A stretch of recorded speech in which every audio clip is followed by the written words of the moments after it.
All right, well, thank you all for joining today. It's really good to see you all. We're going to talk today a little bit about leadership, and the reason that I've brought you all together is because these three amazing women in front of me on Zoom now were all shortlisted for the Leadership Award in the Charity Retail Association Awards, all very well deserved. And congratulations, Charlotte, who took home the gong. So well done, but well done to all of you. And I wanted to kind of explore the sort of secrets of your success. So I thought, if we introduce ourselves first. So obviously I'm Vicki from the Charity Retail Consultancy. Susan, do you want to introduce yourself? Yeah, I'm Susan Cooper from Highland Hospice.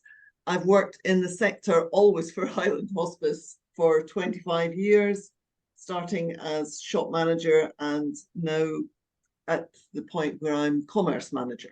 So I look after all of retail as well as some other aspects. Lovely. Thank you, Susan. Caroline? Caroline Peach, Head of Retail for St Barnabas Lincolnshire Hospice.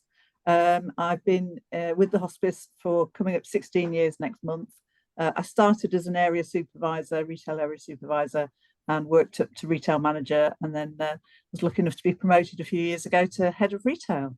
Got 25 shops across the county, and yeah, absolutely love it. Brilliant. Thank you very much. And finally, Charlotte. Hi, I'm Charlotte Greenwood. I'm the Head of Retail and Marketing for Isabel Hospice in East Hertfordshire. I've been here for about 2.5 years, my first time in charity. So it's all been very, very different, quite the baptism of fire, but absolutely loving it so far. We've got 15 shops and an eBay shop with around 26,000 followers.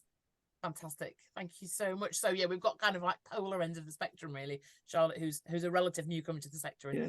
Susan and Caroline, both of you have been around a long time, as have I. So the first thing I kind of wanted to ask you, really, given your leadership nominations, was what do you think makes a great charity retail leader? So Caroline, can I start with you? You can. I actually think sort of caring about the sector is really important, but more importantly, caring about the people that you're leading, and also having a lot of different work experience, I think really helps, because you've got to kind of be a master of everything, you know, from negotiating leases to being savvy with retail and what's happening with the fashion world, to the sustainability conversation, to admin, HR, you name it. You know, you've got to be pretty good at, you know, a lot of different strands. So adaptability, I think, as well is absolutely key. Yeah, totally agree with that. I remember leaving Oxfam and going to a hospice and suddenly realizing that the shop supplies department was me, the marketing department was me, the retail ops department, the list goes on. So yeah, I think that's a great answer. Thank you. So Charlotte, what do you think makes a great leader, charity retail leader?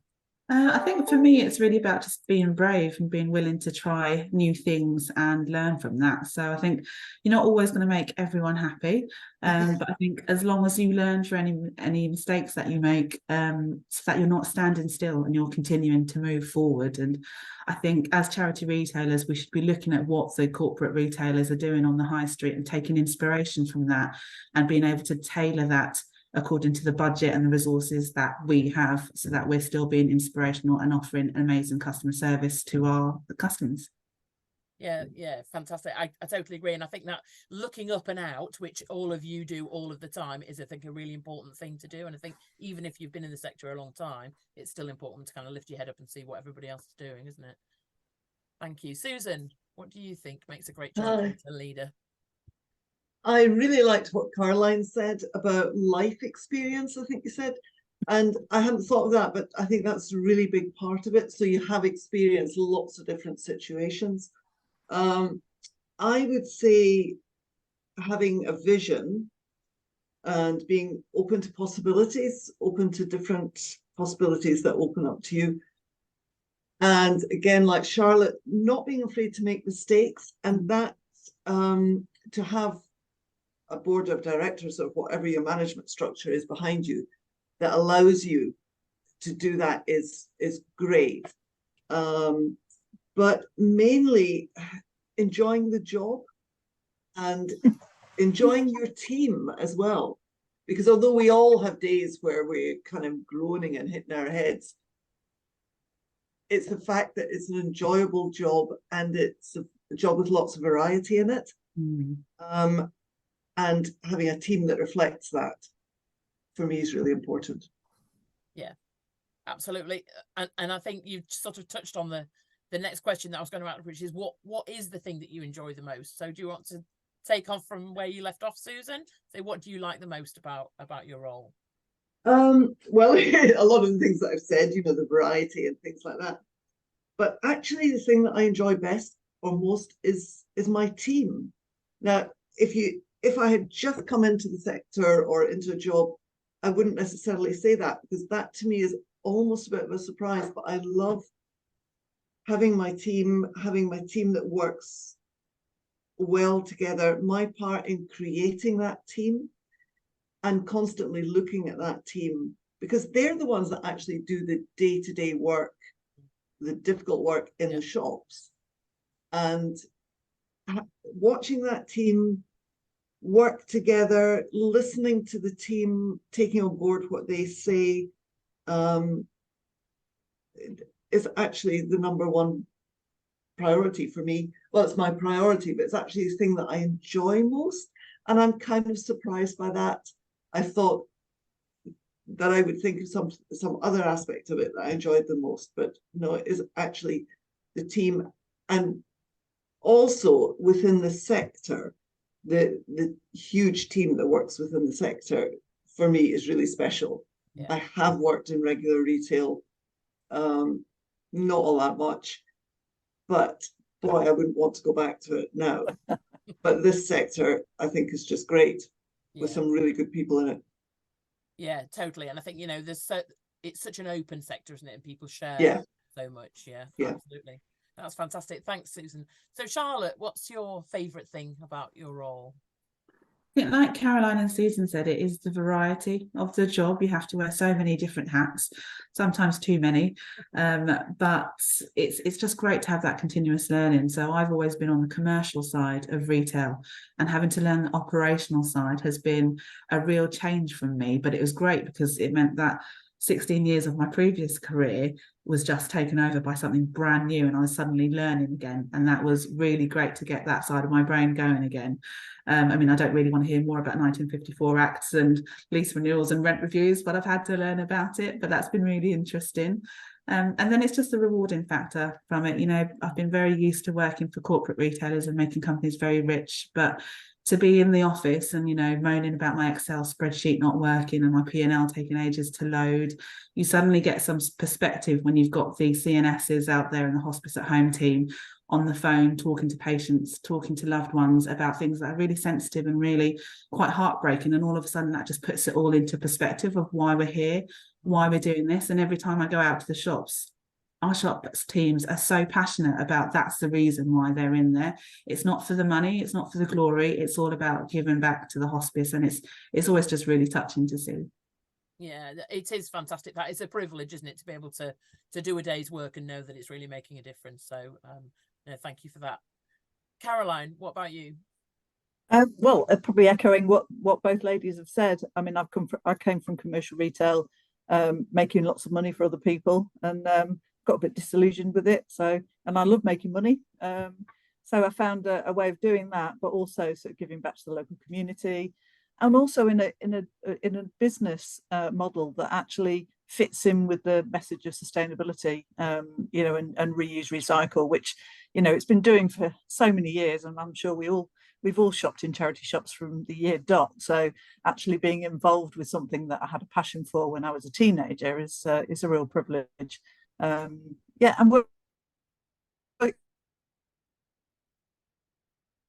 be sat here without the team effort that they sort of put in every single day. So and seeing the work that's done on the back of the money that we make, is an absolute joy. So yeah, absolutely. My mum was a hospice nurse, and so I kind of, I think, well, I mean, you're all hospice people, you know how it goes. If you're involved in a hospice, your whole family comes with you.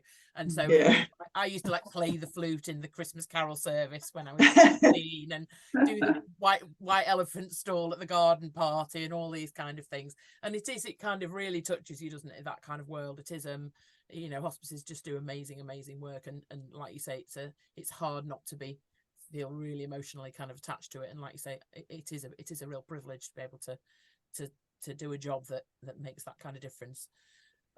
Fantastic. So one of the things that I love about all of you and what you do is that you are all really great innovators, and you've all got fantastic stories to tell. Some of the amazing and unusual and extraordinary things that you've all done, which is for another day. But what I would love to hear about is kind of what is next for your chain. So what kind of thing are you thinking about next? Is there any sort of new developments on the horizon, or are you embedding the changes you've already made? So Charlotte, can we start with you this time? Yeah, I think for me is just looking at the opportunities for new income streams, and with that is new shops. We'd love to open a superstore, as I know, Caroline's done at St Barnabas, and I think that's a great concept. We're looking at things like menswear shops, bookshops, play cafes, things that are missing on the high street, and that there's a demand for that we could potentially provide for the local community whilst supporting the circular economy with sustainable shopping, because it's such a lovely tie-in together about buying pre-loved as well as giving back to a charity that gives to your local community for patients and families that are going through really hard times. And I think after COVID, people respond to that. So that's what we're trying to tap into, is to find those new little income streams that we can do. That's fantastic. Thank you. And you're right, those sort of interdependencies are amazing, aren't they? And I think, especially with hospices, again, it's that kind of, the community needs you and you need the community, and it's great when that all comes together, isn't it? Yeah. So Caroline, what's next at St Barnabas?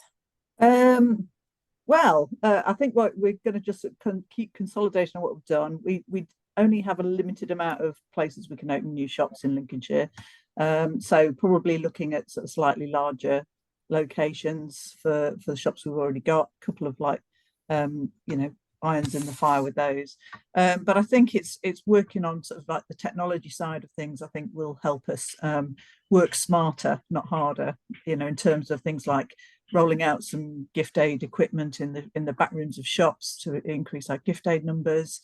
All the shops have got their own tablets to boost their social media postings.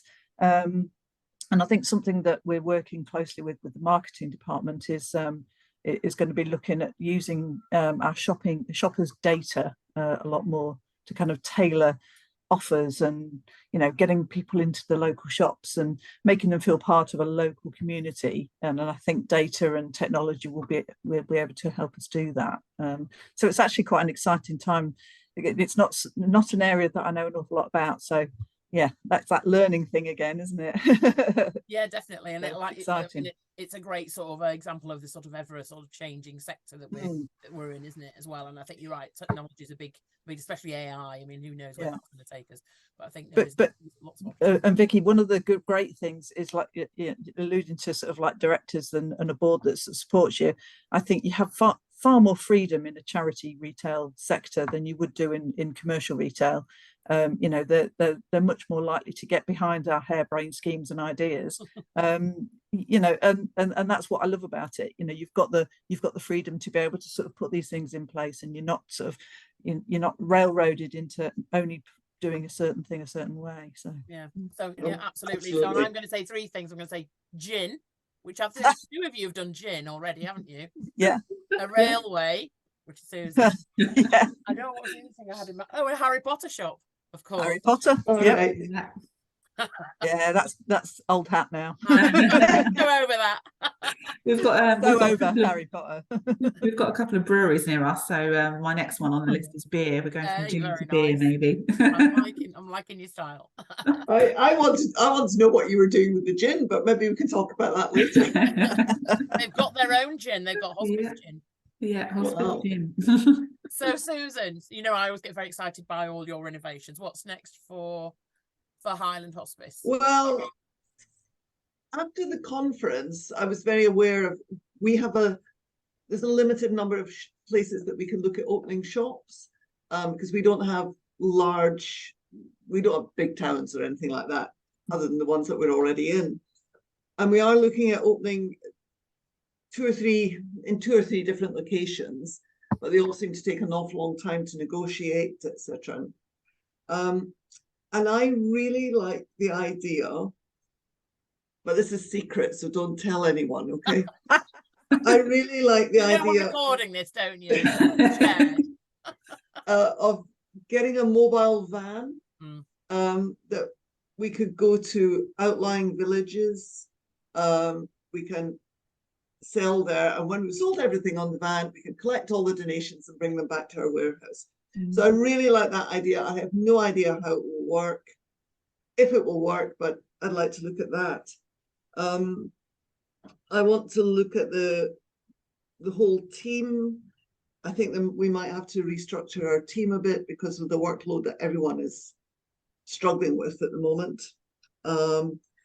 We opened a bookshop Christmas, and it's been highly successful. So I would like to look at doing another bookshop. I found that really worthwhile. A man's pop-up shop, but someone else said something about demonstrating sustainability and their environmentalism.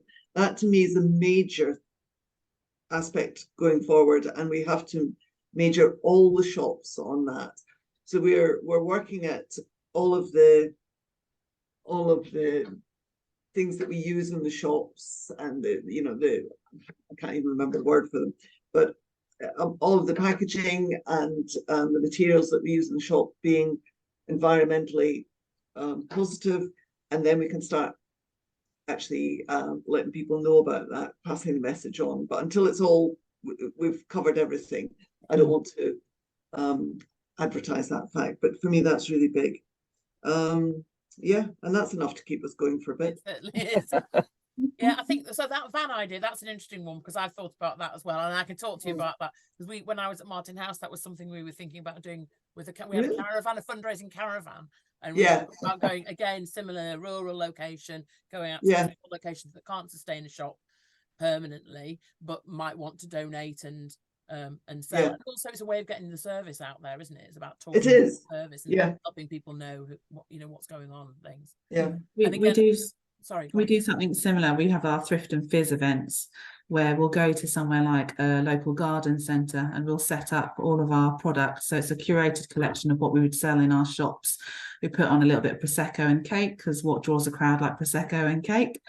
And then it's a way of introducing people to charity shopping and sustainable shopping in somewhere that they didn't think that they would see it. And then that's a new way of getting new customers to then advertise, to come to our shops and see what we've got in there. And that's been quite successful so far. We did one at a garden centre, and I think that raised £2,000 on the day. That's great. So it has worked. And then some venues, we also bring our van to collect donations whilst we're there as well. And what other sector would you be able to do something like that? Eh? I know.